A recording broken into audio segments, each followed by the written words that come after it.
la anatomía hepática, ¿sí? Es una clase bastante intensa respecto de larga y contenidos, tal vez Sí. un poquito menos árida que la clase pasada, que era pura física y artefactos y Doppler y cosas. Y con la doctora Uribe nos encanta darla así con un toque práctico, o sea, no solo hablar de lo que, de los temas que tenemos que ver, sino de esos temas en relación con las enfermedades y situaciones con las que nos vamos a enfrentar a lo largo bueno, este curso y de nuestra práctica como especialistas ecografistas. La doctora Gaby Oribe es una amiga con la cual hemos hecho un par de viajes. Ya Es van a una, ver. es una de Ya las van. personas más solidarias que conozco. No sé si nos conocen en No. persona, pero yo soy un poco más alta. Ella me ha arrastrado en caminatas a Luján, una capa. La quiero mucho porque la quiero mucho, pero la quiero mucho porque nada, nunca me voy a olvidar de esa caminata, que me partía, Qué todo me lindo. dolía y gracias a ella llegué. Es una excelente docente del área de imágenes y anteriormente de semiología en la carrera de grado de la facultad. Tiene a cargo la parte de grado, ¿no? Sí. De la enseñanza de las imágenes. Ella es la coordinadora, es miembro del Hospital Escuela, es especialista en docencia, es especialista en ultrasonografía. eh, Y próximamente en radiología. Próximamente en radiología, que como todos ustedes saben, también se está dando esta especialidad. Y esperen que voy a silenciar el teléfono, ahí está. Eh, y bueno, nada, excelente persona. Y es una de las personas con mayor vocación docente que conozco. Le encanta siempre renovar sus clases, está muy atenta a todo eso. Y como decíamos, yo no me acuerdo si fue acá o en otro curso, no solo, no, respecto de Fernando lo dije, no solo hay que saber mucho de los temas que uno da, sino que hay que saber transmitirlo y tener ganas de transmitirlo. Y yo creo que ella se desvive en sus ganas de querer transmitirlo. Así que aprovechemos. Yo me encanta escuchar sus clases, así que yo también Tenemos me que voy a escuchar. Y después, más tarde, la vamos a compartir. Empieza ella con la parte de abdomen en general, yo después la parte de vasculatura del abdomen, después serosas, paredes y algunos casos empiezo yo a la tarde y termina Gaby con la parte de venga. anatomía, ¿sí? Así que bueno, es un poco largo, un poco intenso. Vamos a hacer un recreo cortito al mediodía, no una hora como la vez pasada, sino que va a ser media horita, porque si no, no terminamos. Y se los digo para su organización. Y como siempre, traten de poner, que estoy viendo que todos están con el nombre y el apellido perfecto, para poder dar el presente. Mantengan los micrófonos, por favor, apagados. Si quieren hacer preguntas, tanto a Gaby como a mí nos gusta que abran el micrófono, porque si no, con el chat quedan por ahí en el fárrago de que estamos dando la clase, por ahí no miramos el chat y quedan las preguntas olvidadas y después volver atrás es peor y la pregunta es mejor hacerla en el momento en que surge. Así que eso. Y bueno, y después apagan el, el micrófono. Así que bueno, vamos a empezar. ¿Te parece, Eva? Genial. Bueno, buen día a todos. Creo que todos me escuchan bien. Yo estoy viendo el chat, como dijo Gaby, pueden abrir el micrófono y intervenir o preguntar. Quería saber si alguno de ustedes es anatomista o hace cirugías o la mayoría que se quedó con la anatomía que vimos en los primeros años en nuestra carrera de grado. A ver. Bueno, mientras espero la respuesta de ustedes, si hay algún anatomista, cirujano por ahí, les cuento que los contenidos de esta primera parte, vamos a hablar de la anatomía del continente, sobre todo de las,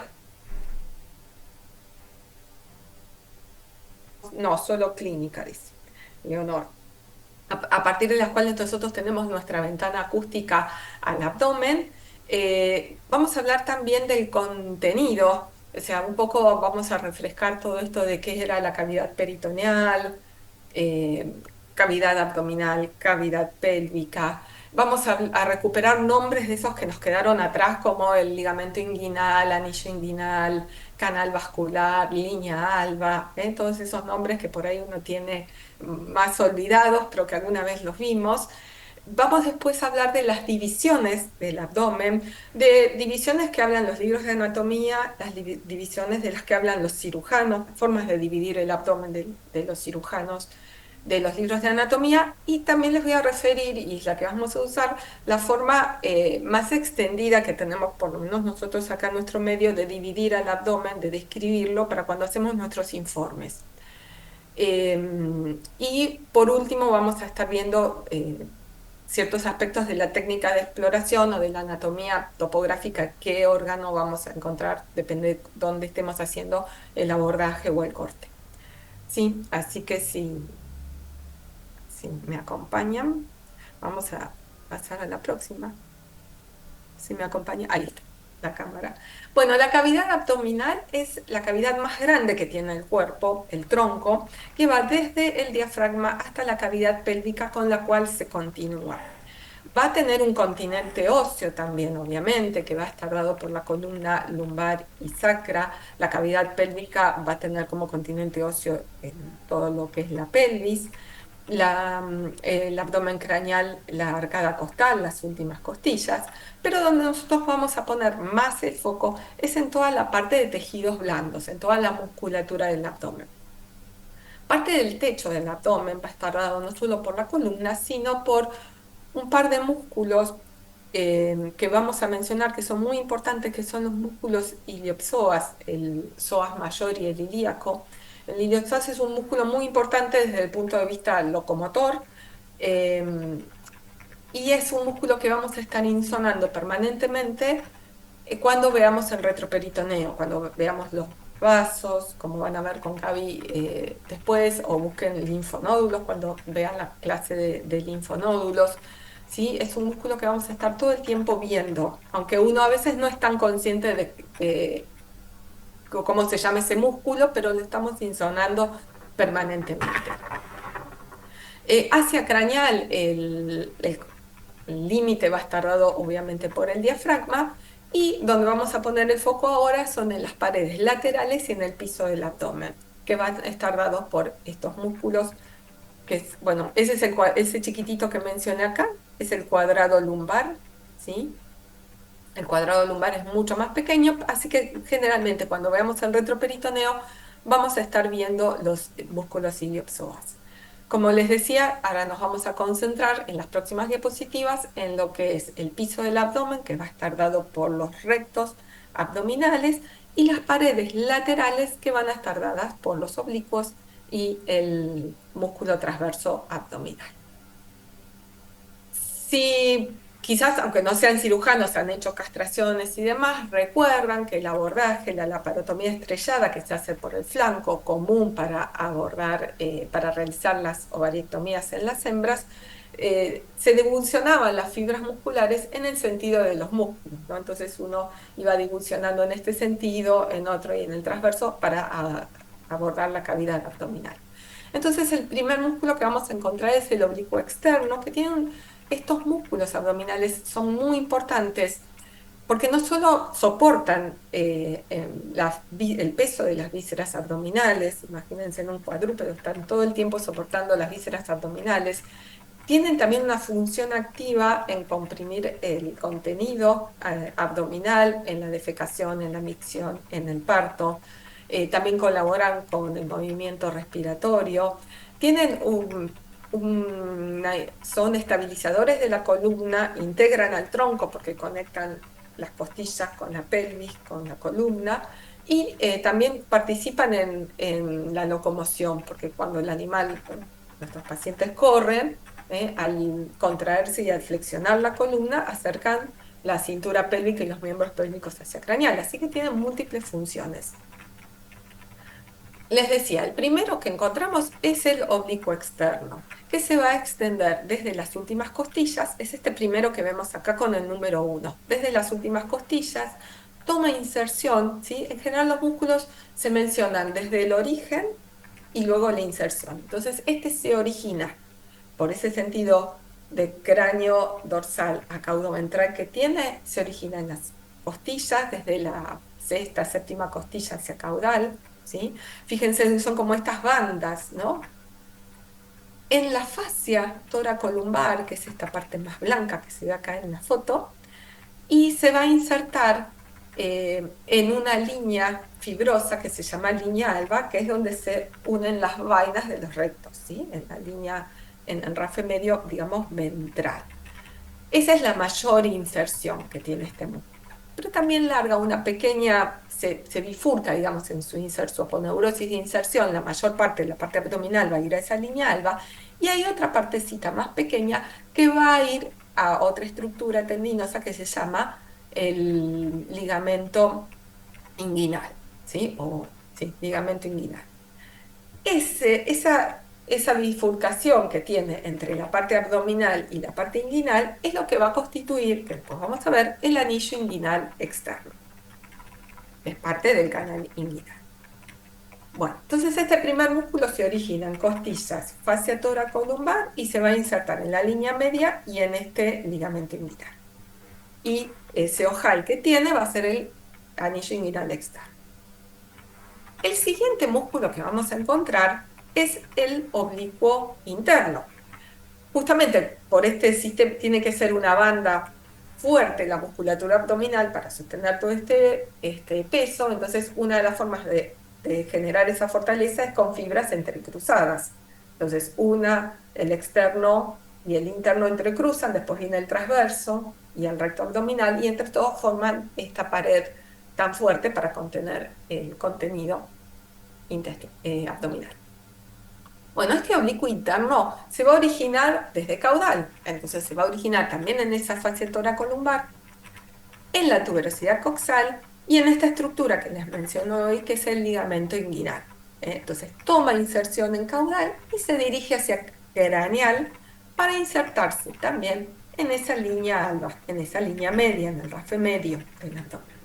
Y también se va a insertar en el arco costal o últimas costillas, ¿sí? Pero es una dirección opuesta, de caudo dorsal a cráneo ventral. Si nosotros levantamos esta capa muscular, nos vamos a encontrar con la última capa muscular, que es el transverso abdominal. Este tiene una dirección bien perpendicular al recto y perpendicular a la columna. Es un músculo que se va a originar, por eso se llama transverso, en los procesos transversos de las vértebras abdominales, ¿sí? Si vamos un par de diapos por acá, si esta es la vértebra lumbar, yo dije vértebra abdominal, no, la vértebra lumbar, si esta es la vértebra lumbar, este es el proceso espinoso, estos son los procesos transversos.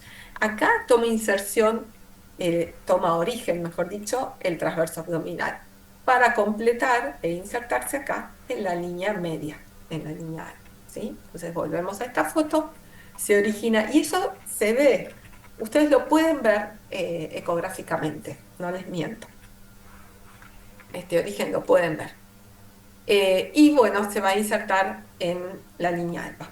Todas estos tres músculos que tienen estas aponeurosis de inserción en la línea media van a formar lo que conocemos como las vainas del recto abdominal, ¿sí? Ahora vamos a ver en la próxima que el recto son dos músculos rectos que van desde la región, sí, desde cartílagos sifoides hasta pecten pubis, hasta el pubis, hacen el piso del abdomen, y van a estar envueltos en vainas fibrosas que van a estar dadas por las aponeurosis de estos tres músculos.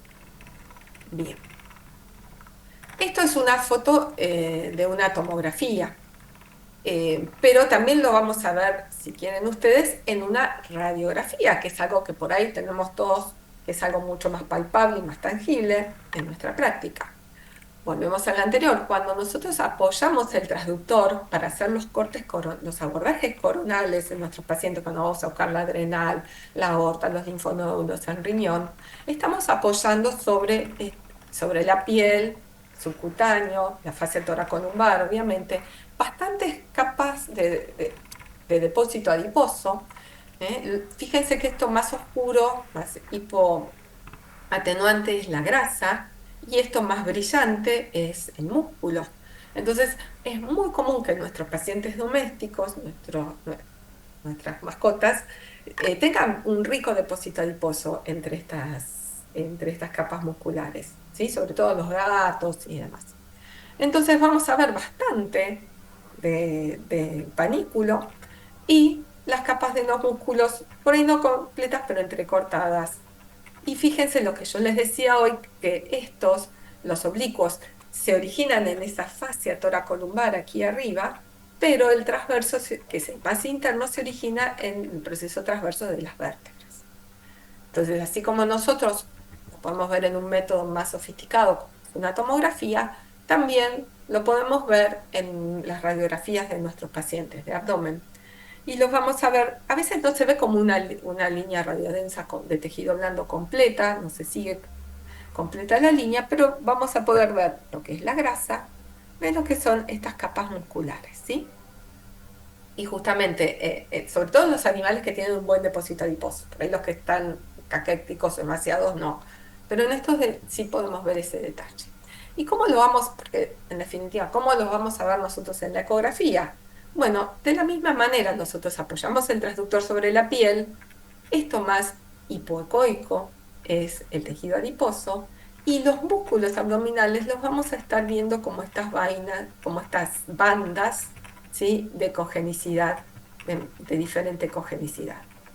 Y esto nos ayuda a marcar el límite de lo que está dentro y de lo que está fuera del abdomen, que por ahí parecerá algo poco importante, pero cuando uno está buscando una eventración, una evisceración, por ahí, bueno, es palpable desde lo clínico, pero un testículo ectópico y tiene que decidir si ese testículo está adentro o afuera del abdomen, es sumamente importante marcar cuál es el límite entre lo que es adentro y lo que es afuera.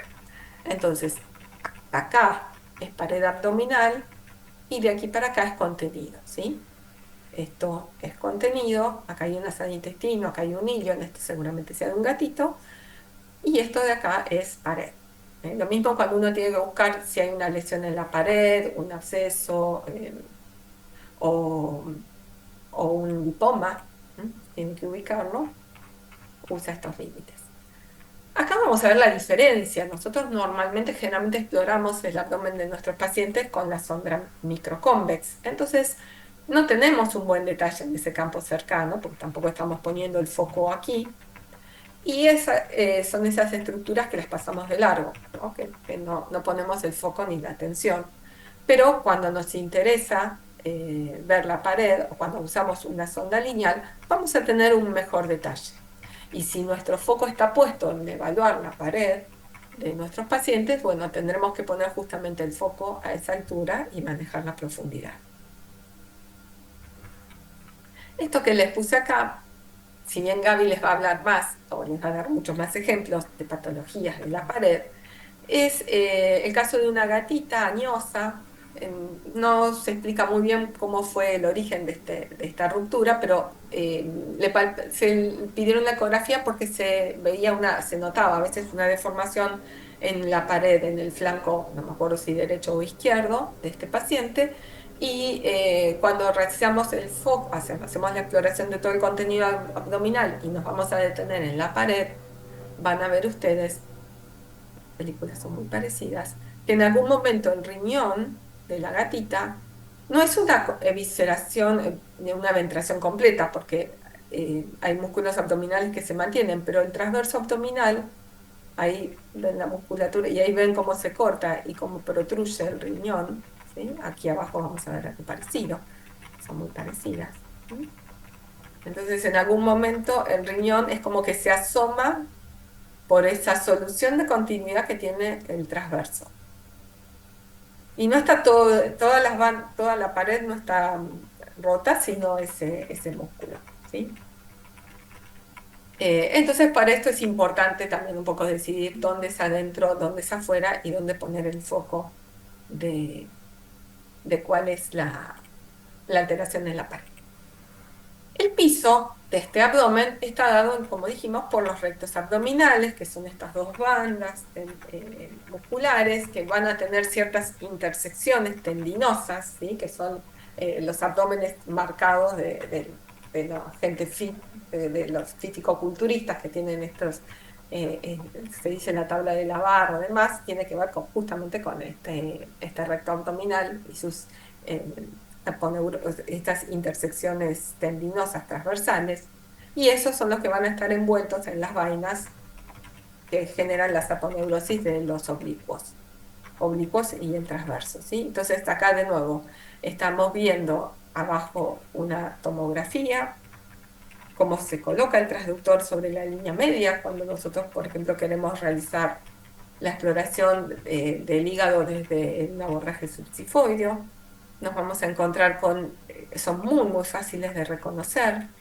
Acá tenemos la foto de la ecografía, la piel, todo el tejido adiposo subcutáneo, tejido adiposo que está dentro del abdomen, posiblemente en el ligamento falciforme, y aquí vemos cortados en forma transversal los vientres musculares de un recto y del otro, que se unen en la línea media. Es muy fácil de explorar sobre la línea media y muchas veces cuando vamos a ver ahora cuando llegamos a la región umbilical, se genera cierta abertura, cierta separación en la línea alba, ¿sí? Que incluso ustedes saben que algunos perros de razas pequeñas, pequineses y demás, tienen más prominente esta abertura y muchas veces hernia una pequeña cantidad muy localizada de tejido adiposo de grasa.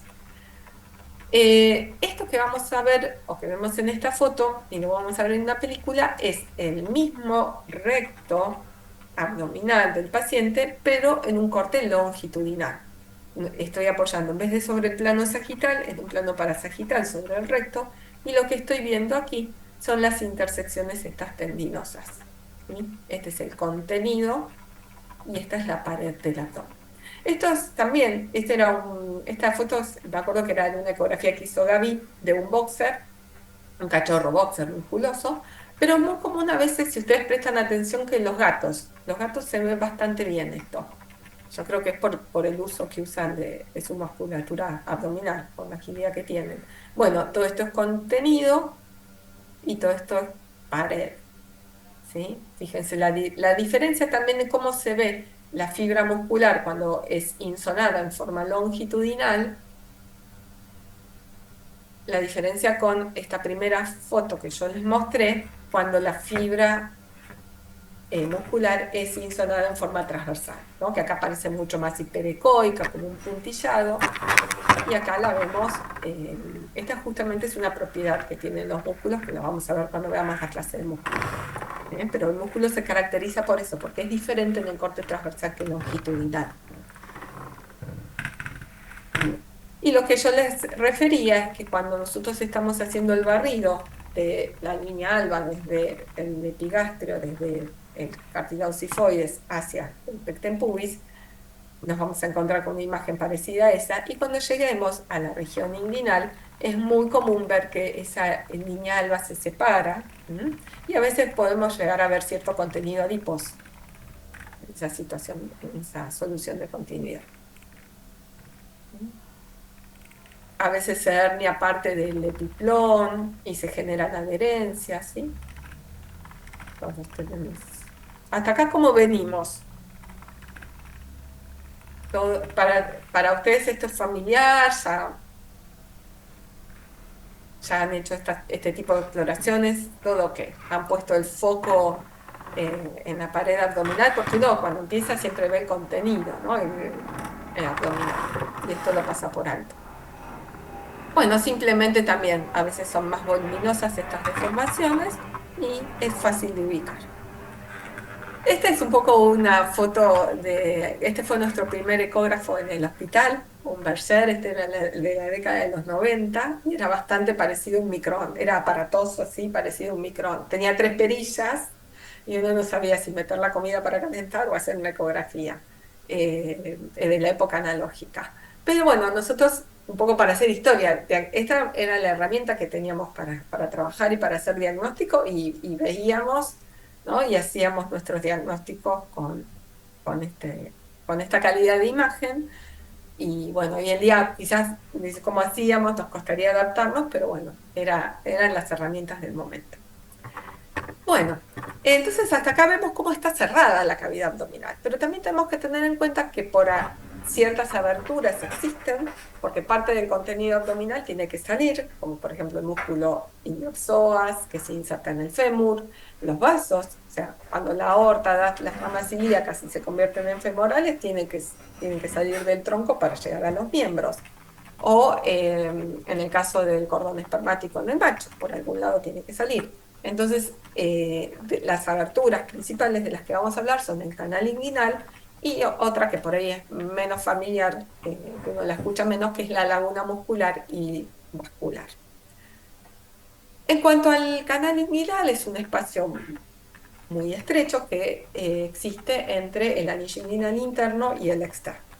Yo ya algo les había adelantado, que el anillo inguinal externo, o anillo inguinal superficial, es parte de la aponeurosis esta de inserción del primer músculo que me encuentro, que es el oblicuo externo, ¿no? Que dijimos que la inserción principal es a nivel abdominal en la línea alba, pero hay una pequeña parte de esa aponeurosis que va a ir al ligamento inguinal. Y en esa separación es el anillo inguinal externo o superficial. El anillo inguinal profundo es una abertura un poco más difícil de definir o de delimitar y va a estar dado por, lo, lo voy a marcar acá, pero me vuelvo al externo. Esta es la aponeurosis del externo, ¿sí? Se inserta en la línea alba y acá en el ligamento inguinal. Y por acá va a salir, vamos a ver el proceso vaginal en la hembra, la túnica vaginal en el macho, con todo lo que es el cordón espermático, nervios, vasos pudendos, nervios genitofemorales, ¿sí? Va a haber todo un contenido que sale por ahí. ¿Cómo es la parte interna de este anillo? Bueno, vamos a tener, sacamos el externo y tenemos el oblicuo interno y el recto abdominal. En realidad acá falta el oblicuo interno porque ya está el transverso, pero entre el oblicuo interno y el recto abdominal formarían como la pared lateral, a ver si se ve, como la pared lateral y el piso. Y hacia caudal está este ligamento inguinal. Entonces ese sería el espacio por el que sale desde el abdomen. Em, ¿Qué es el ligamento inguinal de este que les estoy hablando? Bueno, el ligamento inguinal es una banda fibrosa. Hay dos bandas muy importantes fibrosas que tienen tanto peso estructural que ahí se anclan músculos, que es una es esta, es el ligamento inguinal, que va a ir desde la tuberosidad coxal, abraza un poquito a este músculo que es el psoas y se va a insertar en el pubis, ¿sí? Y luego en el pecten pubis, donde se va a unir al recto abdominal. Y recuerden que va a dar anclaje al origen en parte de ese oblicuo externo, interno, perdón, del oblicuo interno. Bien. Este es el que va a formar el borde caudal del anillo inguinal interno o profundo, ¿sí? Hacia caudal de este ligamento inguinal y entre el borde anterior, digamos, del hueso del ilion, hay un espacio. Ese espacio es el que se conoce como laguna muscular y vascular. Y se llama muscular porque es por donde sale este músculo tan importante del que les hablé, del iliopsoas, que va todo por abajo de la columna, es uno de los músculos más voluminosos de los sublumbares, pero se va a insertar en el trocánter menor del fémur. Entonces, por algún lado tiene que salir. Y lo hace justamente por este ojal que le queda entre el anillo inguinal y el borde anterior del ilion, ¿sí? En este músculo o en este espacio hay una parte que es la laguna vascular, que es por donde van a estar saliendo, lo van a ver después con Gaby, van a ver también alguna foto, las arterias ilíacas. Y a partir que cruzan este límite, que salen del abdomen, se van a llamar arteria y vena femorales, ¿sí? Y entran en el canal femoral. Y ustedes dirán, ¿para qué me están hablando de todo esto, no? Este es el anillo, el ligamento inguinal. ¿Para qué me están hablando de todo esto? Porque yo al final, bueno, tiene que ver, y es muy importante porque es una marca sumamente visible, es un referente anatómico claro para cuando nosotros querramos buscar un testículo retenido, cuando queramos hacer Doppler de la arteria y vena ilíaca y arteria y vena femoral, es muy fácil identificar los vasos y ver su salida, y sabemos que muy cerca de esta laguna vascular, al lado, pasando el anillo inguinal, van a estar, perdón, el ligamento inguinal, va a estar el canal inguinal, por donde va a estar saliendo la túnica vaginal en el macho y el cordón espermático. Entonces, ese es el camino que hace el testículo para salir del abdomen. Lo mismo cuando hay una deformación inguinal y nos piden la ecografía para ver si hay una hernia inguinal. Entonces vamos a poner el foco ahí.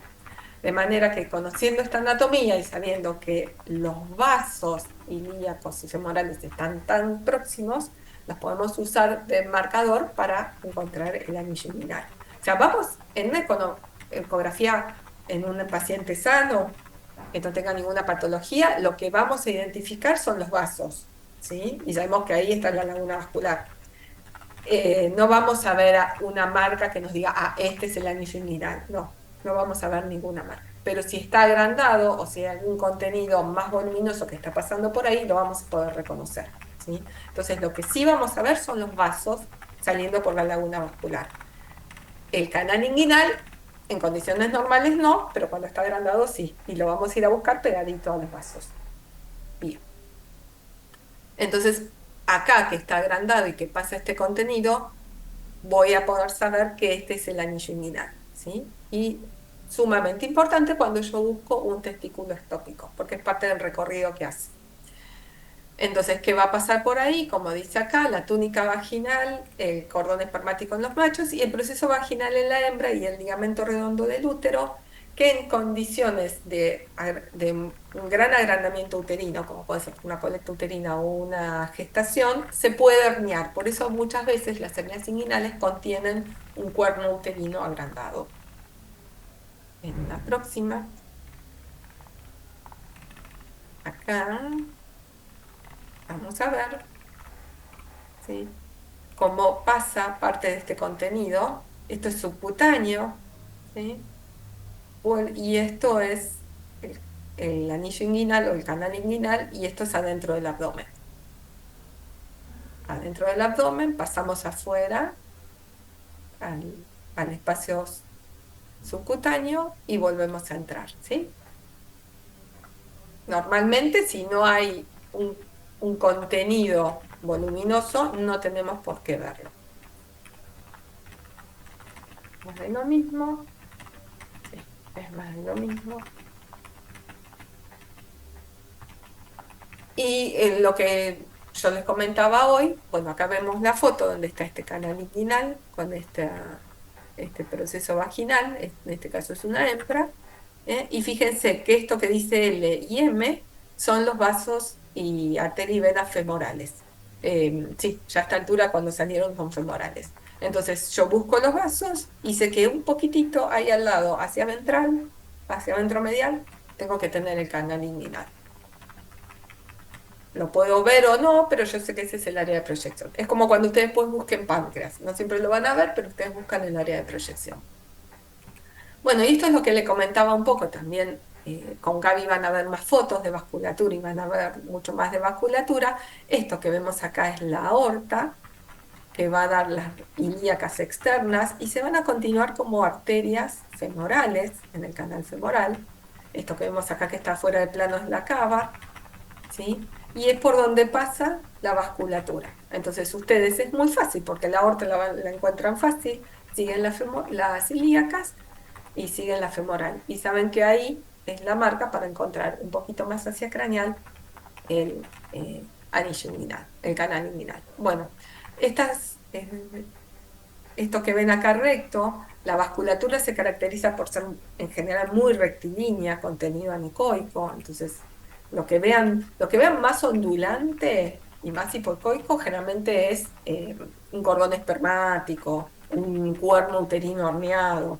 Pero lo que es bien rectilíneo, ¿m? Y es anecoico, y si tienen Doppler, tienen señal Doppler, o si tienen un animal que tiene buen pulso, late, son vasos. Entonces, esto bien rectilíneo era vasos. Este es una ecografía hecha para buscar un testículo retenido, que es ese que está ahí. Pero si van viendo por acá, por este cordoncito, ¿no? Ahí llegué al testículo, pero vuelvo por el cordón, y pasa ahí, ¿eh? Ahí está la entrada y salida. En la primera parte de esta grabación están puestos los vasos, ¿sí? Porque me sirve de referente para encontrar el lugar. Pero no es por ahí por donde pasa el testículo, sino un poquitito más hacia craneal. Entonces volvemos a ver vasos sanguíneos muy rectos, y acá ya encuentro el testículo, este es el límite del músculo, y acá esta es la conexión, ¿sí? ¿Ven la diferencia, no? Entre algo más hipoecoico, ondulado, que se mete así como un ganchito de golpe, y los vasos sanguíneos que tienen un trayecto como mucho más rectilíneo. ¿Se entiende, no? ¿O no? ¿Se ven bien los videitos? ¿Se ven bien? ¿Corren bien? Consultita, ¿ahí dónde apoyaste el transductor? ¿En el Bueno, espacio entre la pie, el muslo, viene en digamos, la, y viene el en la, in- abdomen? viene en la ingle. Sí, Después sí. vamos a ver casi al final de esta clase que hay una diapositiva de dónde se pone el transductor.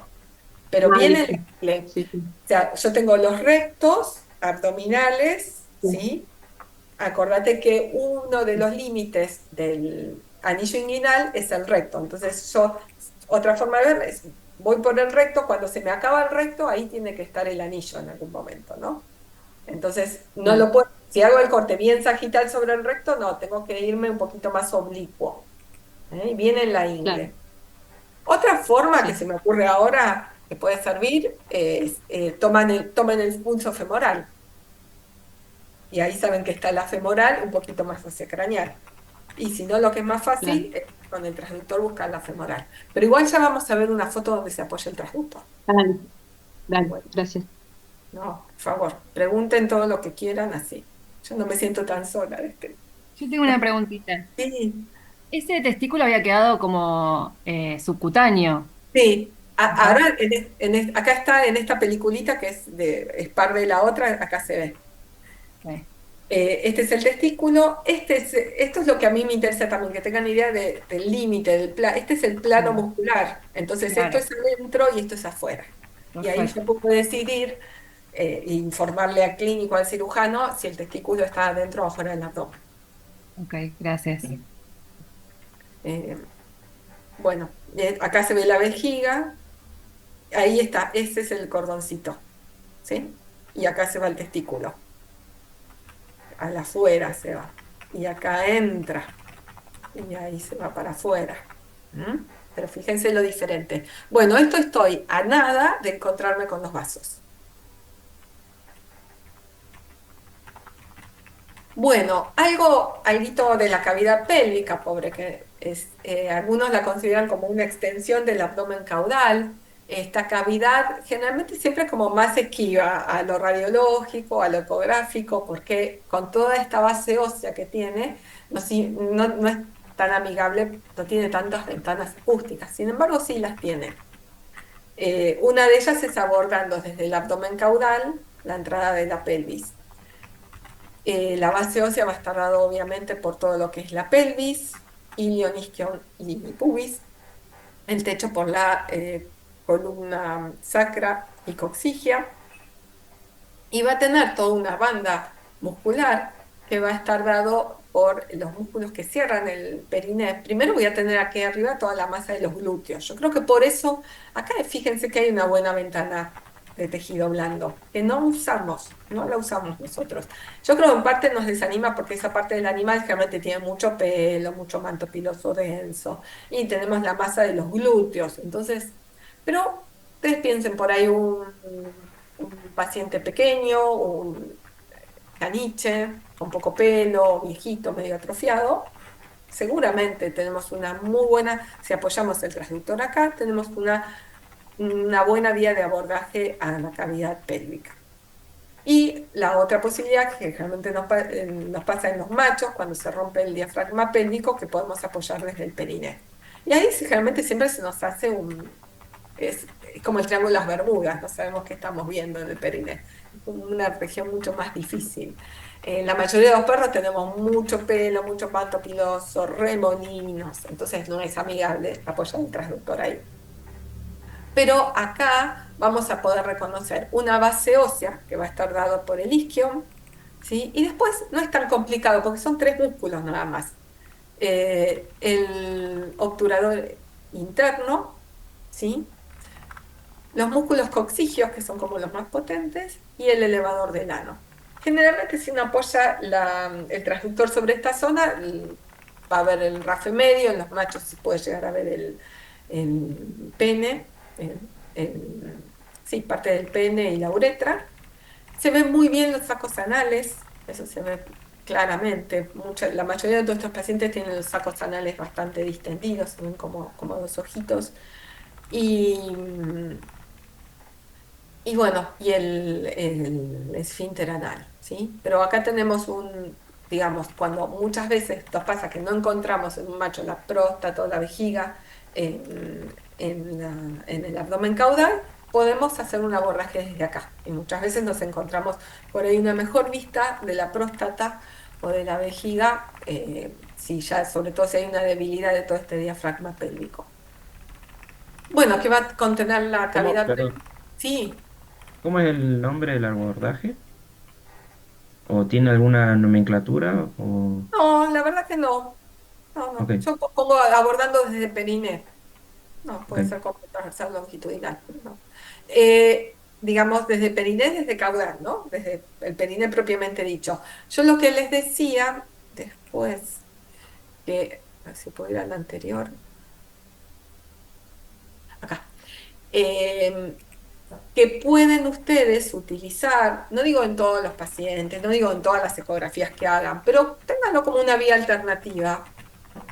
Utilizar esto, o sea, colocar el transductor por encima del ilion e isquion.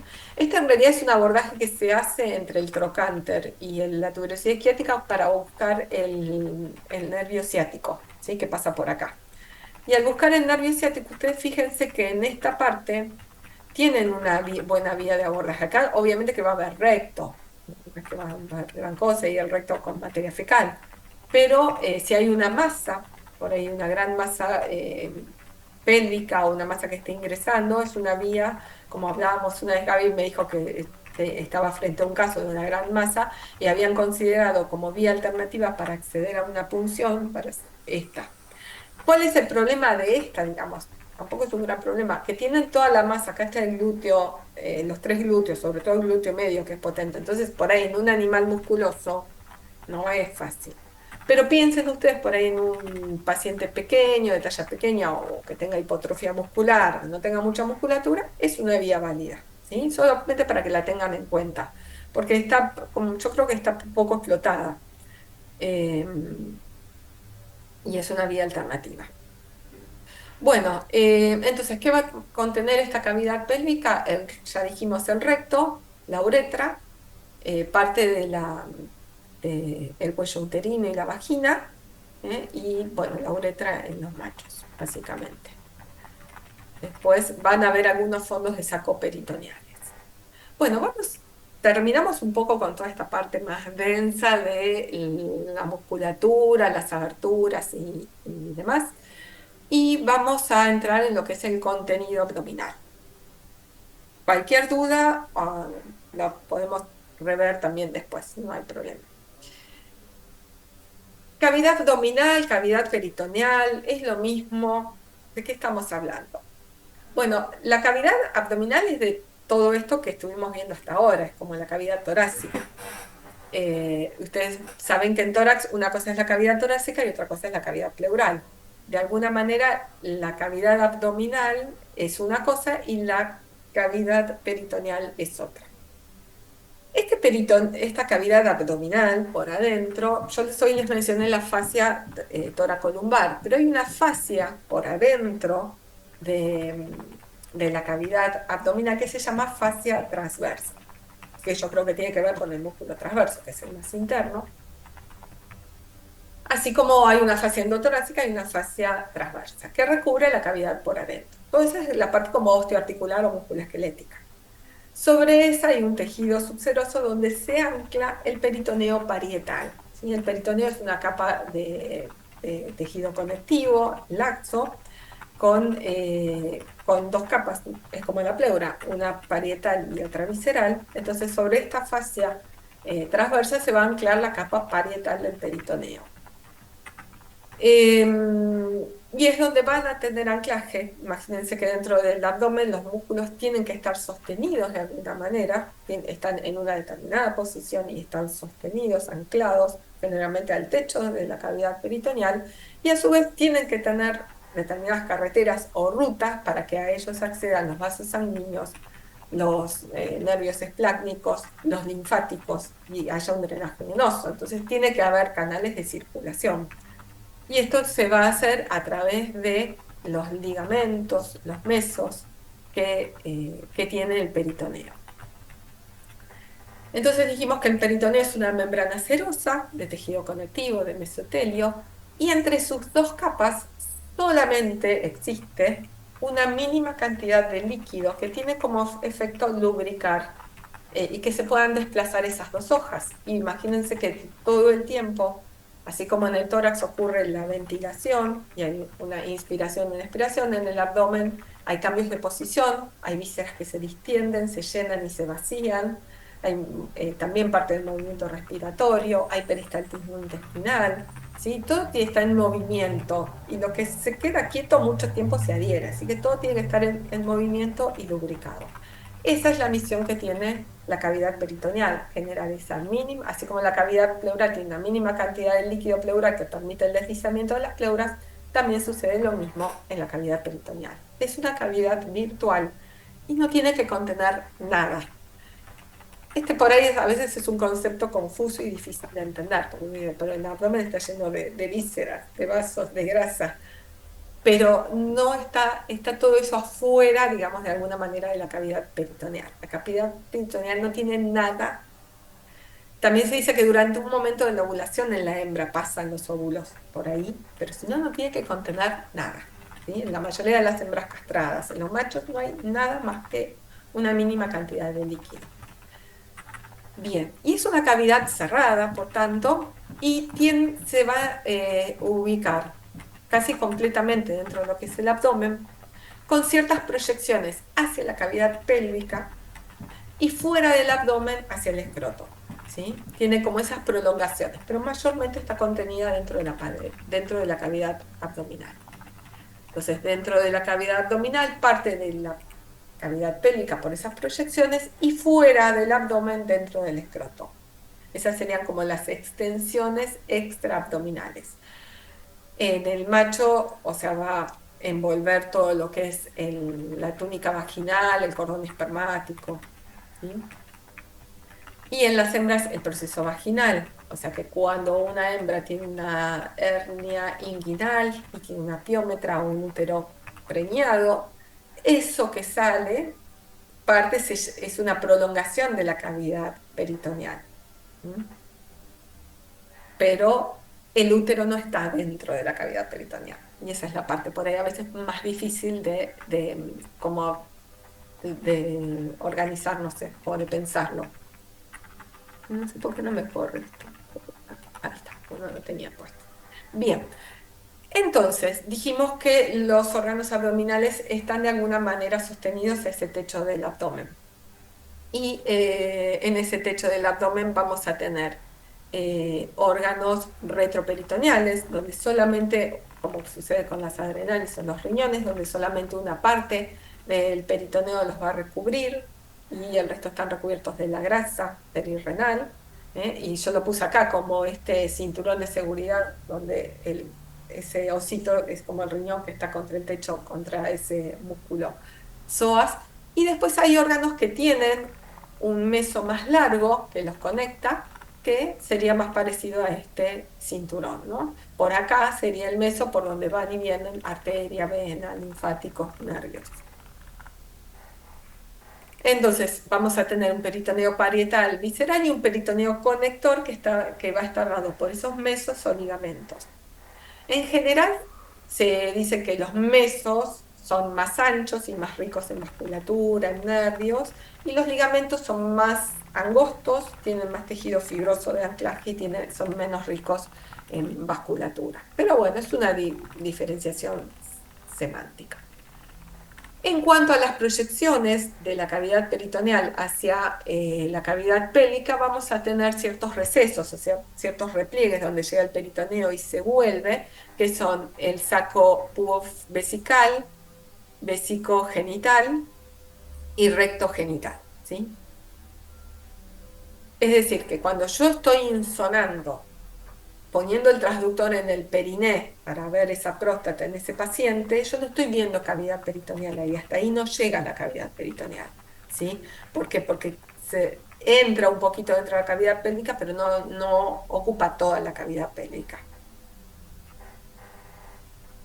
Vamos a hablar en las próximas diapos, que espero no marearlos mucho, de lo que es, digamos, la embriogénesis, o sea, cómo ocurre el desarrollo de la cavidad abdominal dentro del feto. Cuando se está gestando el feto, el tubo digestivo va a ser como un tubo, donde va a estar suspendido, colgado de una cortina de arriba y otra abajo, que es el mesogastrio dorsal y el mesogastrio ventral. Es todo un tubo. A medida que se va desarrollando el feto, la parte más anterior de ese tubo se va a empezar a dilatar para generar todo lo que es el estómago. Y no solamente va creciendo y dilatándose, sino que en algún momento genera un giro, atraviesa dentro del abdomen, se atraviesa y gira. Y esto lo vemos representado en el adulto por la posición que tiene el estómago dentro de la cavidad abdominal, sobre todo en el perro. En el gato tiene sus variantes, pero en el perro realmente el estómago, el eje longitudinal del estómago está atravesado a la cavidad, al eje longitudinal, digamos, del abdomen, a la columna. Está bien atravesado. Y eso es por este giro que se produce durante la embriogénesis. Al girar, queda parte el resto del tubo digestivo del lado derecho, que es el duodeno, ¿sí? Esas dos cortinitas que yo les decía, que había una dorsal y una ventral, la que va a tener más desarrollo en los ligamentos, en los mesos, es la cortina de arriba, que se llama mesogastrio dorsal. La parte de abajo va a sufrir cierta involución y va a quedar como resabio en el abdomen del adulto en el ligamento recuerden que está sobre la línea media esa cortina, entonces en el adulto va a quedar sobre el ligamento mediano de la vejiga y hacia craneal en el ligamento falciforme, que es donde se junta la grasa en el hígado. Y ustedes que habrán hecho una necropsia o una cirugía donde abordan por la línea media, saben al divulsionar que es un lugar donde se junta mucha grasa, sobre todo en estos dos ligamentos, ¿no? Si es un paciente con obesidad, se junta bastante grasa. Bueno, estos son como resabios de ese mesogastrio ventral. Desde el estómago hacia craneal, que se va a formar ese ligamento falciforme, todos los ligamentos suspensorios del hígado que vamos a ver en la segunda parte, el hígado, las vías biliares, parte del páncreas, la rama derecha del páncreas, el esófago, todo el tubo digestivo, el anterior, se va a formar desde ventral. Y hacia atrás, el mayor desarrollo lo va a tener ese mesogastrio dorsal. Para completar, este tubo digestivo, que es el que va a dar origen al estómago, al yeyuno, ilion y colon, va a seguir creciendo en longitud, porque tiene que crecer mucho, mucho, mucho, mucho. Para crecer, lo que va a hacer es formar como una U, ¿sí? Va a seguir creciendo y se va a meter dentro de la apertura umbilical, se genera como una cierta hernia fisiológica en el feto para que siga creciendo esos metros de intestino. Y al crecer, crecer, crecer, este arco, esta es la arteria celíaca y la van a ver con Gaby, esta es la mesentérica, ¿no? Esta mesentérica, que es el origen de la raíz del mesenterio, al seguir creciendo y meterse en ese umbilical, va a generarse un twist, como un giro, ¿sí?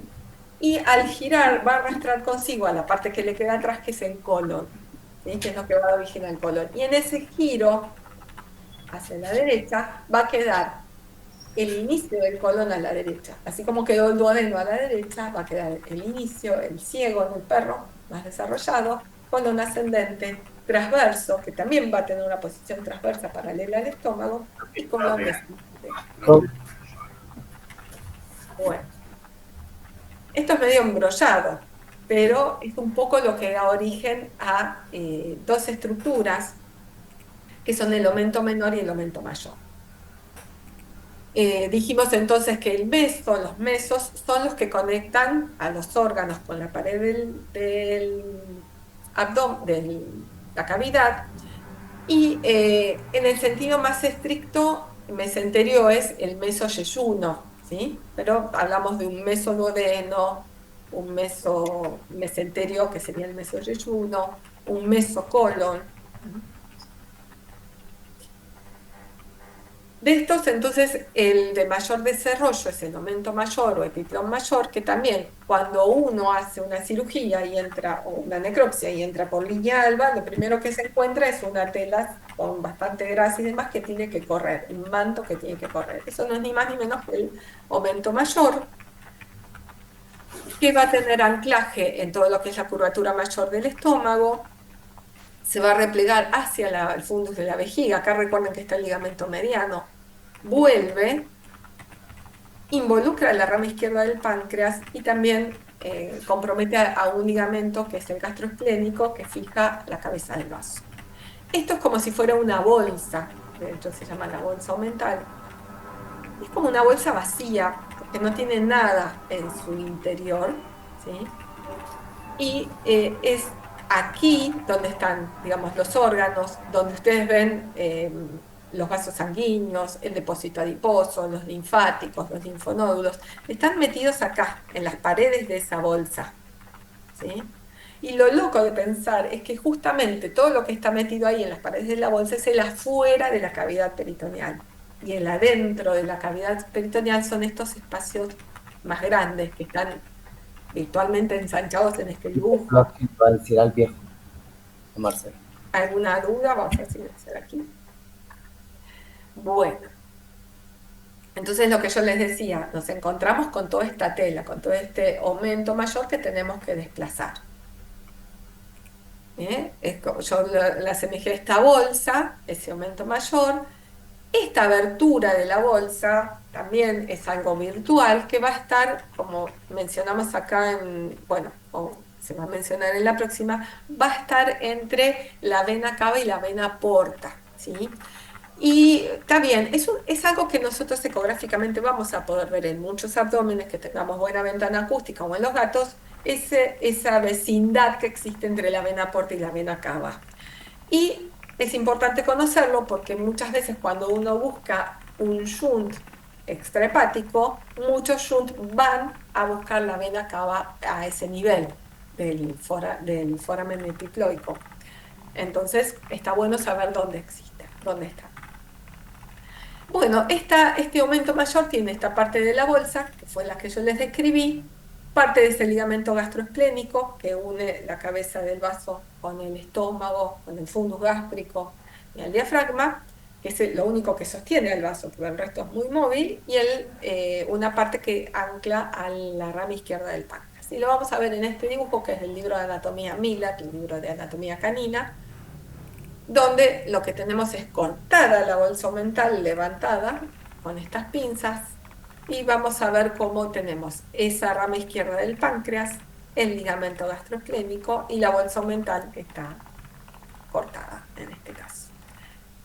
Dijimos entonces que virtualmente esa bolsa tiene una abertura, es todo virtual porque no tiene nada en el interior, ni tiene una boca abierta, ¿no? Pero va a estar entre la vena cava y la vena porta. Y que es un punto importante para cuando nosotros exploramos la vasculatura, o si tenemos que buscar un shunt extrahepático, porque algunos, no todos, algunos llegan en este punto y se los clasifica así. Este es un dibujo que quizás les suene más confuso y quizás les conviene quedarse con los otros, pero está cortado el abdomen en forma transversal.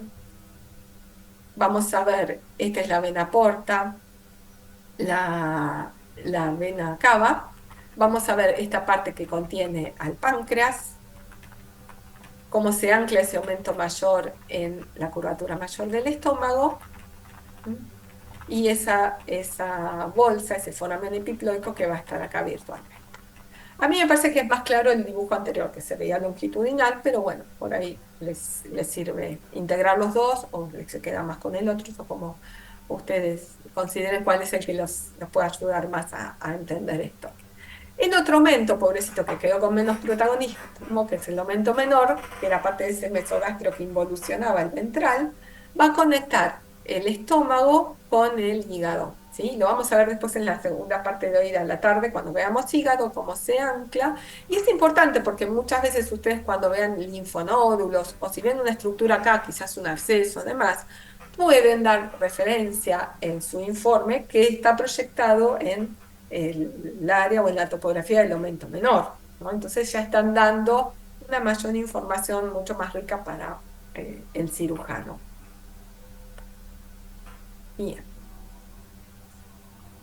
Ese mesogastrio ventral dijimos que quedaba reducido a ese aumento menor, al ligamento medio de la vejiga y el ligamento falciforme, que todos conocemos bien que en nuestros gatitos domésticos se ancla una gran cantidad de grasa, y en las ecografías lo vamos a ver y nos va a servir para comparar la ecogenicidad de ese depósito adiposo con la ecogenicidad del parénquima hepático. Y que sabemos muchas veces que en los gatitos con bastante sobrepeso, el hígado no empieza acá en relación al recto abdominal, sino que está bastante distanciado por ese espacio ocupado por el ligamento falciforme. Son dos cortes de longitudinal y transversal del abdomen de un gatito con sobrepeso. Y acá lo que vemos es líquido libre en la cavidad peritoneal, o sea, acá no tendría que haber líquido ahora virtual, acá hay líquido que lo vamos a ver como algo anecoico, y vamos a ver justamente cómo separa el borde del hígado del parénquima hepático de la grasa del depósito adiposo del ligamento falciforme. Está hecho más, digamos, cercano a la línea media. A ver si hay alguna pregunta, algo nuevo. Bien.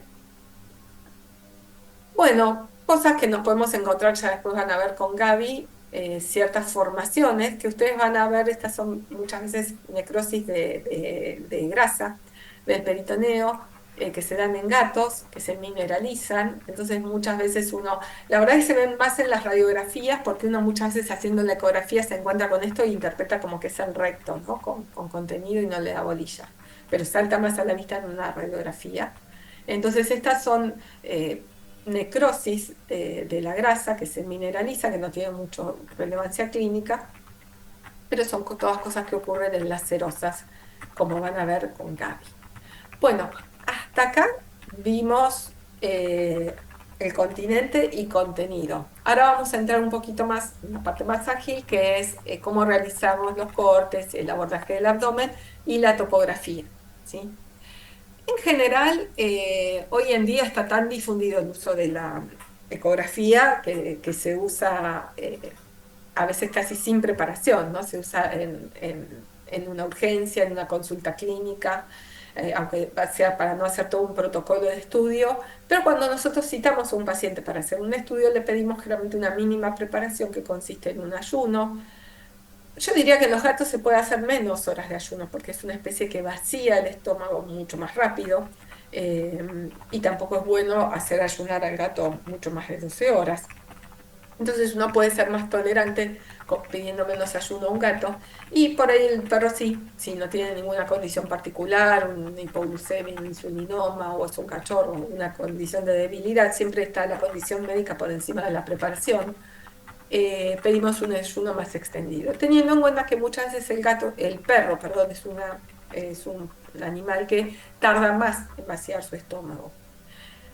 La verdad que muchas veces el contenido de ingesta no es tan perjudicial para hacer una ecografía como lo es el gas, ¿no? Entonces, a veces un contenido de ingesta más homogéneo, que permite transmitir el sonido en forma más gentil,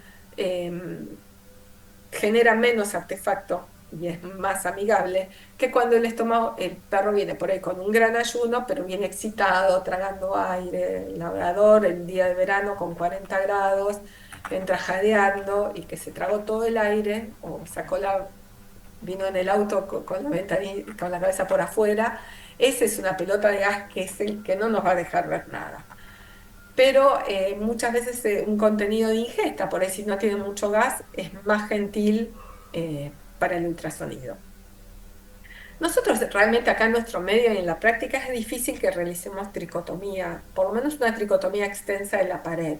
Y esto va a depender mucho también del manto piloso de cada paciente. Hay pacientes que tienen un manto más ralo, ¿sí? Menos denso y son los más amigables, los caniches, los yorkie.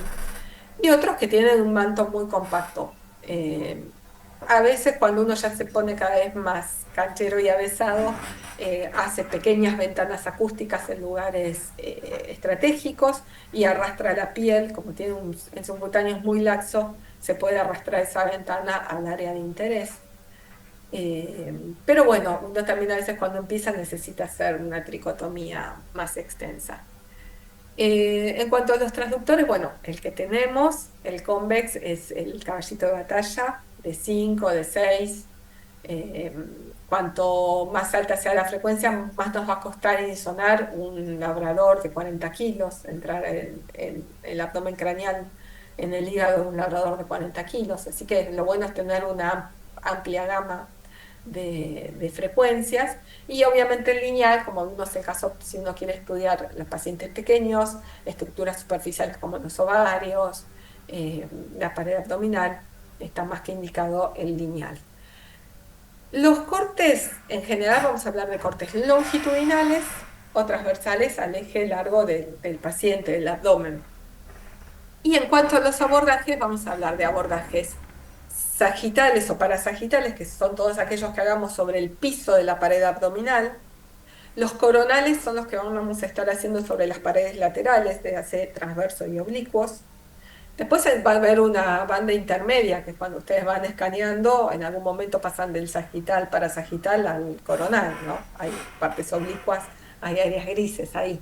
Y después también tenemos nombres a veces más específicos para determinados abordajes, como cuando habíamos hígado, que es el subsifoideo, cuando colocamos el transductor a nivel de cartílago sifoideo, o paracostales o subcostales, cuando también queramos ir evaluando el borde de la arcada costal para ver hígado, por ejemplo. Entonces hay algunos nombres más específicos, pero en general hablamos de los planos de corte coronales, sagitales y bueno, y sabemos que en cada uno de estos podemos hacer cortes longitudinales o transversos.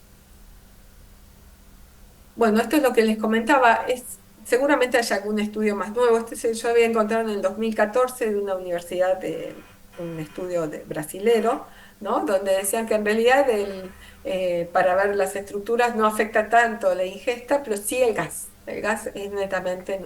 Yo agregaría además del gas como peor enemigo una pared abdominal tensa, dura, ¿sí? Si uno tiene un paciente con o sedado, con un relajante muscular, o muy relajado y una pared abdominal débil que me permite hundir el transductor, es el mejor aliado que tenemos como ecografistas, ¿sí? Bueno, lo que hablábamos hoy, los cortes sagitales o parasagitales sobre la línea media, los cortes coronales sobre los oblicuos, recuerden, y en todos ellos podemos realizar cortes transversales o longitudinales. Entonces, los abordajes coronales sobre la línea media, subsifoideos, y corte hablamos de longitudinal o transversal. Y acá les puse el link para recordar lo que tienen en el PDF de los movimientos del transductor básicos del video que hizo el doctor Fernando Gil. Entonces, sobre cada uno de estos puntos podremos hacer esos movimientos. Bien. Divisiones del abdomen. Hay varias divisiones. Yo les puse todas y les voy a decir las que usamos. Esta está sacada del libro de anatomía del Miller, ¿sí? Entonces tiene una nomenclatura puramente anatómica, donde vamos a dividir en dos líneas parasagitales el abdomen en una región más central y dos más periféricas o laterales, y vamos a hablar por debajo a nivel, esto más o menos a nivel de L2, donde termina la arcada costal. Ustedes pueden proyectar el nivel de L2 en la columna, de un hipocondrio derecho, uno izquierdo y una región umbilical, una región perdón, sifoidea, dije mal. Luego tenemos una región más grande, que es la porción media del abdomen, que es donde tenemos la región umbilical y dos regiones ilíacas, y una región más acotada, que es entre el borde del coxal y la entrada del pubis, el hueso púbico, que van a ser las regiones inguinales, que ahí es donde vamos a buscar el anillo inguinal, y la región púbica, donde se insertan los rectos abdominales en el pecten pubis acá. Entonces, en general, en nuestro medio, nosotros solemos usamos muchísimo la palabra epigastrio para el abdomen craneal, mesogastrio para el abdomen medio e hipogastrio para el abdomen caudal. Es la terminología más divulgada en nuestro medio, y cuando uno lee un informe se hace referencia a una imagen en mesogastrio, derecho, izquierdo, ¿sí? Pero digamos que netamente, digamos anatómicamente, los libros de anatomía a veces cambian las nomenclaturas o utilizan otra terminología. Entonces definimos como un abdomen más craneal, en craneal del arco costal, más o menos a la altura del E2. La tuberosidad coxal nos va a marcar el límite entre el abdomen medio y el caudal, y la entrada del pubis, la parte caudal. Esta es la parte más angostita, la región más angosta, esta es la más grande y esta es la intermedia en extensión. Y sabemos que de aquí nosotros vamos a poder usar de ventana acústica esto, o inclinando el transductor para meternos en la cavidad pélvica. Bueno, para complicarle más las cosas, pero esto solamente se lo pongo a título informativo. Ustedes saben que los cirujanos, cuando hacen un reporte de una cirugía, cuando explican una técnica, hablan de una división del abdomen diferente. Entonces ellos hablan de que hay una línea, que es la línea o el eje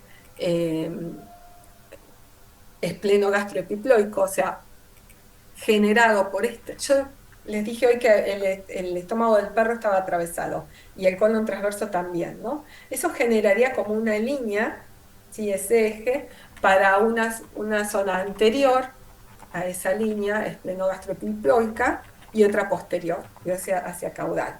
Eso es más o menos para que tengan una idea de la altura de la arteria celíaca, ¿sí? Y hacia caudal nos queda la arteria mesentérica craneal.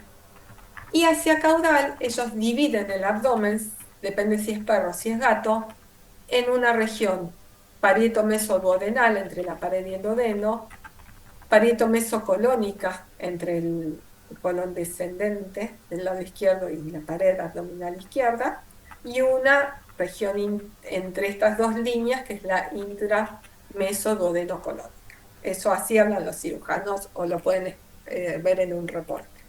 En el caso del gato, no hablan de 3 regiones y aquí atrás, sino de 2, que es la parietocolónica, o sea, de la raíz del colon va hacia la derecha y hacia la izquierda, parieto-mesocolónica, derecha e izquierda, ¿sí?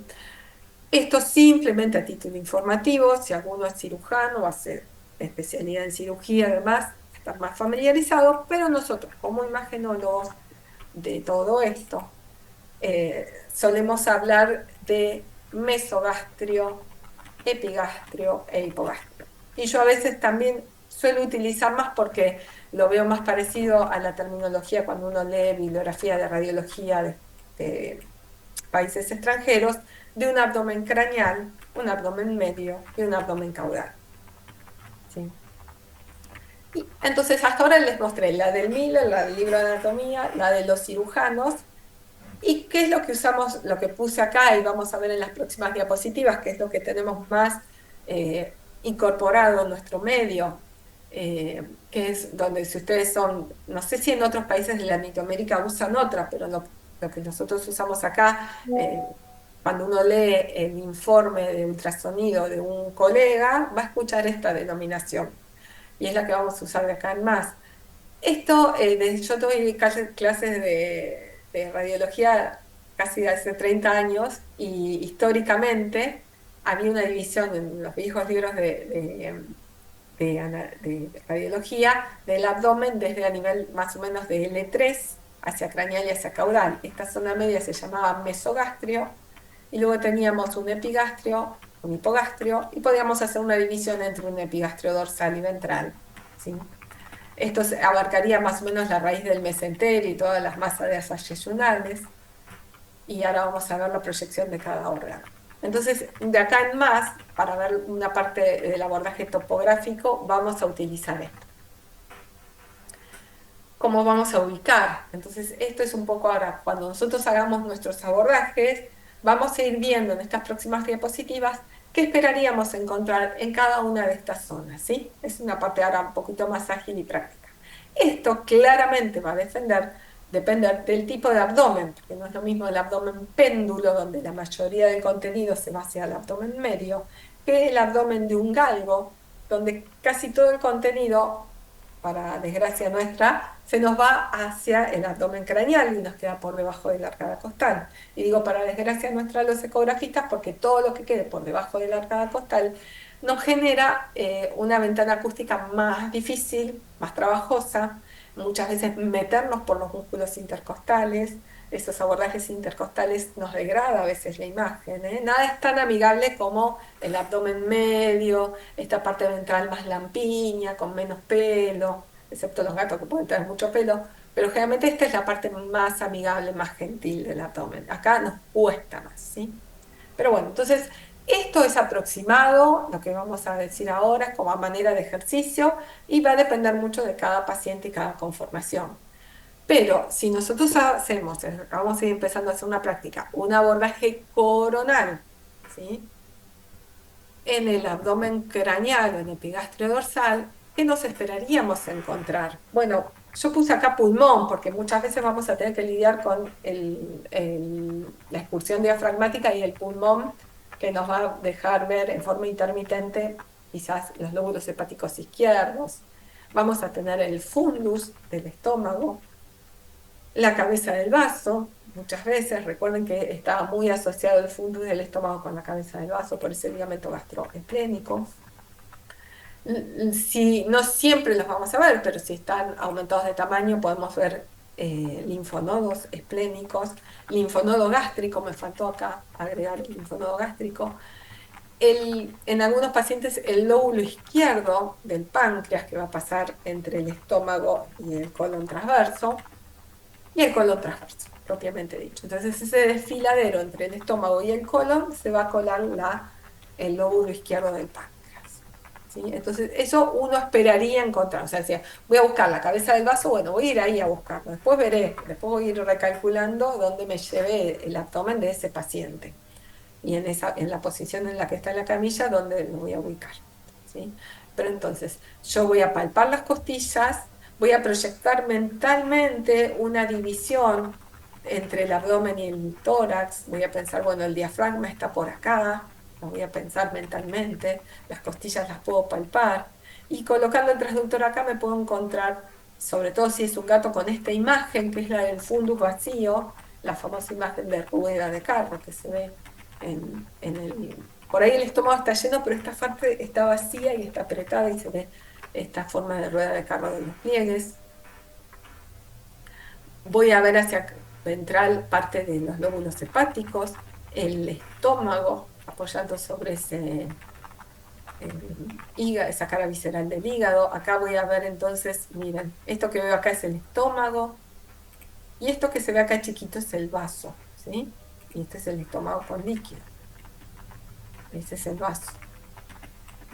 Y hacia craneal voy a tener hígado, estómago. Voy a correr este cartel que no me deja ver. Y acá atrás tendría que estar vaso. Vamos a poner el siguiente.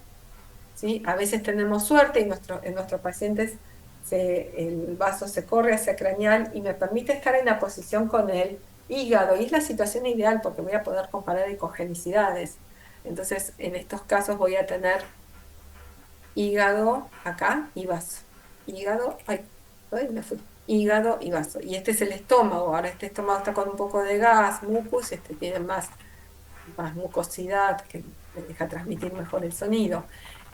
Fíjense, es un corte que me vine a hacer desde aquí abajo, desde un abordaje subsifoideo, y es un corte, ¿alguien me dice si es longitudinal o transversal? A ver, alguien que me escriba o abra el micrófono, escriba en el chat.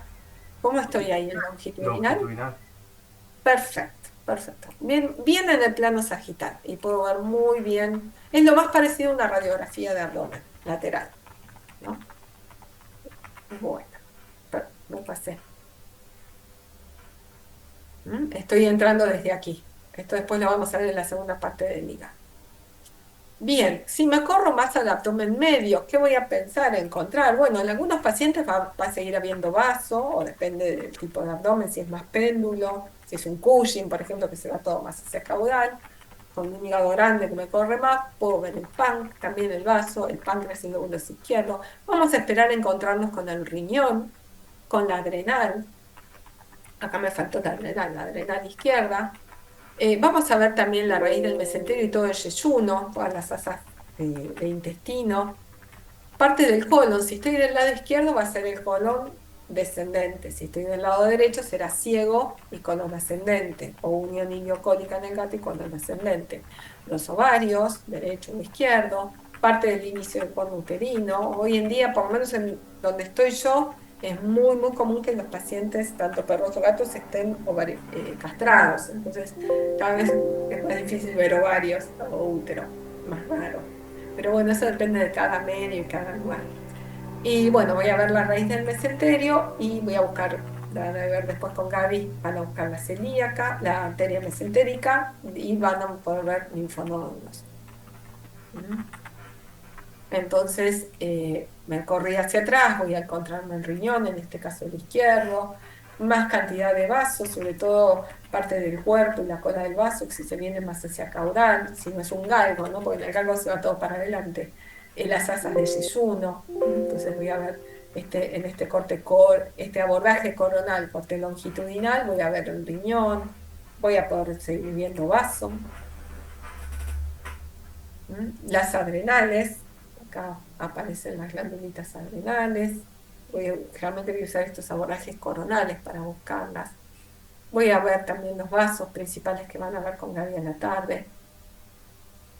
Los ovarios hacia caudal. Y puede ser que empiece a ver algo del cuerno del útero. Si es que es una hembra, si es que está grande o es una hembra entera. Y si me voy más hacia el abdomen caudal o hipogastrio, sobre todo en esta región ventral, ¿qué me voy a encontrar? Con los cuernos y el cuerpo del útero, la vejiga, ¿sí? Y si fuese un macho, voy a esperar encontrarnos el cuello de la vejiga con la próstata. Que si es un macho castrado y la próstata está muy pequeña, muchas veces esta próstata está metida en la cavidad pélvica. Lo mismo a veces las vejigas, los caniches y demás que tienen vejigas pequeñas, a veces nos cuesta encontrarlas, están muy metidas dentro de la cavidad pélvica. Si es un macho que tiene una ruptura de diafragma pélvico, por ahí todo este contenido se va hacia la cavidad pélvica o a la deformación perineal, y ahí les conviene hacer el abordaje desde periné. Bueno, entonces recordamos, si uno ve el paciente, lo importante es eso, cuando ustedes ya tienen experiencia en hacer ecografías, no, pero cuando uno recién empieza que está perdido, siempre yo digo, lo importante es ver al paciente e imaginarse o dibujar como si fuera un pizarrón, donde voy a proyectar el órgano y lo voy a empezar a buscar, ¿no? Entonces apoyo el transductor ahí. Por ahí no lo encuentro de entrada, pero digo, es esperable que esté acá, que esté en este lugar. Y en el caso del macho, vamos a tener ahí la próstata. Vamos a buscar ahí la vejiga y la próstata. Más hacia dorsal voy a ver menos, pero lo que más voy a ver van a ser el retroperitoneo, voy a ver los vasos sanguíneos, como hablábamos hoy, los linfonódulos. Puedo llegar a encontrarme siempre se va a interponer en parte del recto, del colon y el recto, ¿no? Acá vemos un recto, por ahí no está parecido a la imagen de recto o de colon que tenemos, porque tiene un contenido bastante granular que me permite transmitir el sonido, no es materia fecal compacta que me hace sombra, y puedo ver las dos paredes de ese recto, perdón ahí. También podríamos ver los uréteres. Yo sé que no los veo los uréteres, pero si están dilatados, me puedo llegar a encontrar con un megauréter o con una litiasis en un gato con un megauréter. ¿Sí? Las voy a ver. Muchas veces los uréteres van a estar ahí conviviendo con la aorta y la vena cava. Y bueno, y acá un poco para la pregunta de hoy, ¿no? ¿De dónde teníamos que apoyar el transductor? Bueno, cuando estamos buscando, por ejemplo, el testículo retenido en nuestros pacientes, lo vamos a buscar obviamente desde la región del escroto por todo el subcutáneo, pero la entrada y salida, la entrada o la comunicación entre lo que es abdomen y lo que es espacio subcutáneo se va a hacer a través del canal inguinal. Entonces yo voy a tratar de colocar el transductor bien en la ingle. Una de las cosas como se me ocurre hoy que les dije era palpar si tienen pulso femoral para ubicar dónde están las arterias. Y si no es más fácil, ustedes con el transductor van siguiendo la aorta, siguen la salida de la ilíaca y buscan los vasos, ¿sí? Y apoyando ahí en esa zona vamos a ver el cordón espermático. Este es el mismo videito de hoy. Recuerden que había otro donde teníamos la vasculatura.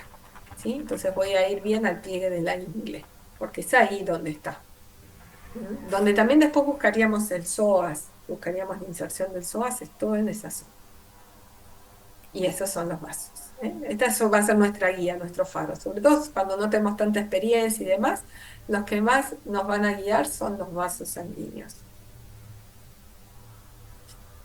Si damos vuelta al paciente, o sea, si ya vimos abordajes coronales desde el lado izquierdo, si lo damos vuelta del derecho, nos vamos a encontrar con esta zona del hipocondrio derecho o el abdomen craneal derecho, que es altamente rica. Hay muchas estructuras, nos podemos quedar a vivir en esta zona, porque hay mucho para ver, sobre todo cuando hacemos cuando hacemos Doppler de hígado, porque ahí vamos a tener a la vena cava.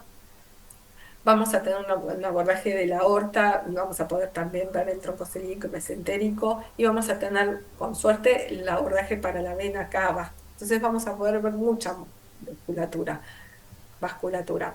Sabemos que entre cava y aorta teníamos el foramen epiploico, así que también es un lugar donde vamos a ir a buscar los shunt. Vamos a ver el riñón derecho, la adrenal derecha. Vamos a comparar el riñón con el hígado, el lóbulo caudado del hígado. Vamos a poder comparar ecogenicidades.